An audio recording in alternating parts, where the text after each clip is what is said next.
Hey guys, so here's what's going on for today in Tank's never-ending I act like a shitbox drama. Act? So he's got a couple of issues going on. I don't know that we're going to get to all of them today, but it's because it gets dark early. So the first thing he's got going on that I noticed was that The Ford logo. He's leaking coolant fluid. We replaced the lower hose because that was the first leak I found, and then apparently he's leaking on his upper hose where it goes into the thermostat housing.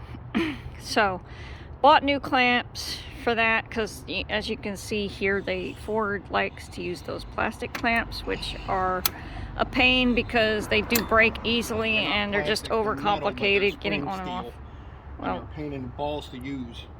Yeah, they're just overcomplicated. So we're going to be changing out the hose.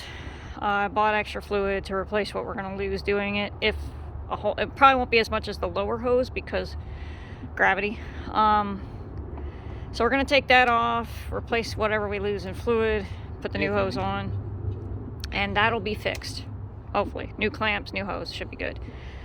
The second thing he's got going on is he started making a chirping noise, which the good thing about Tank is he will make noise when something's wrong. So then I'll go chasing down the noise because it will drive me up the wall, because I'll go looking for what's making the noise. No, you don't chase down nothing. You chase down your brother-in-law that comes to freaking chase down the noise. He does the fixing. I notice the noise and try to figure out what's making the noise or where it's coming from and get an idea. So when he started making this chirping noise while he's running, I, had Herbie to come over here because I can hear it very clearly, but I didn't know exactly what's making the noise. So we started following the belt down. He started checking the bearings on the tensioner and the pulleys, idler pulley and the belt tensioner. Those were good. He says that there's nothing wrong with those, but we could still hear the chirping noise. And then as we're following the hose down around the rest of the parts, we could see that it was not staying in place on the power steering pump. It was actually, should have put the drip pan under there. Oh well, it's coolant. It washes away when it rains. Actually, so it was not staying in place. It looked like the belt was doing this on the pulley. So when your belt's doing that, could be a couple of different things, but since he already checked the belt tensioner and the idler pulley, those things were good. If those things are good, your belt shouldn't be slipping like that. But when he took the belt off and looked at the spindle on the power steering pump, it had play in it. So when your spindle has play, meaning you can move it back and forth inside the housing, that means your power steering pump is failing. So I bought a new pump.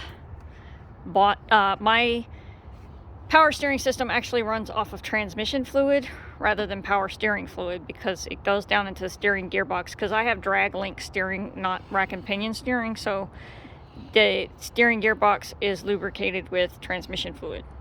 We figured that out a few months back when we were still doing restoration work on Tank, and we replaced his steering gearbox, and that's how we found out that that's the fluid that goes in there. So I got more of that to replace whatever we lose as well. We're addressing the belt for sure today. I mean the hose. I'm looking at the belt thing. And then we'll see about addressing probably the power steering pump will be done tomorrow separately. Because like I said, it's already getting dark and the power steering pump's down towards the bottom of the engine. So probably best to do that in the daylight. But that's what's going on with Tank. For me, it's about $138 fix as far as parts are concerned, because I do get a discount because I actually work for a parts store, which is probably a good thing because Tank is going to need things at the most inconvenient times, because he happened to need this when I'm in between paychecks and just started a new job. But that's how it goes with Tank. He wants what he wants when he wants it, and he doesn't give a shit about you. So we're going to address what we can.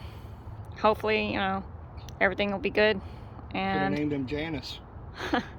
Well, actually, no, because my mom never took care of Tank. No, but if she he wants started what making, she wants when she wants it. If he would start making noise, my mom would turn the radio up.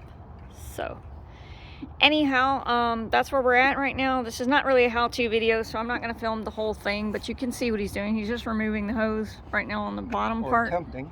He's trying to get it. Everything don't want to come off. It's probably an old hose. Who knows how long it's been on there? I know hoses will wear out. you know, after a few years. But, you know, hot, cold weather, never being taken care of, being wrecked 85 times, you never know what's going on in there. So, Harvey's gonna fuss with that and probably learn a few new explicatives in the process. And then, I don't need to learn new explicitives. All I need to learn is pink rag. I'll come back whenever, that's done. And, more coolant, yay, okay. Got that off. Now he's just gonna address replacing it. And so already got the brand new hose, so that's good too. Honestly, just now thinking about it, what we should have done is while we're having this off, replace the thermostat. If it doesn't need it, it's no point.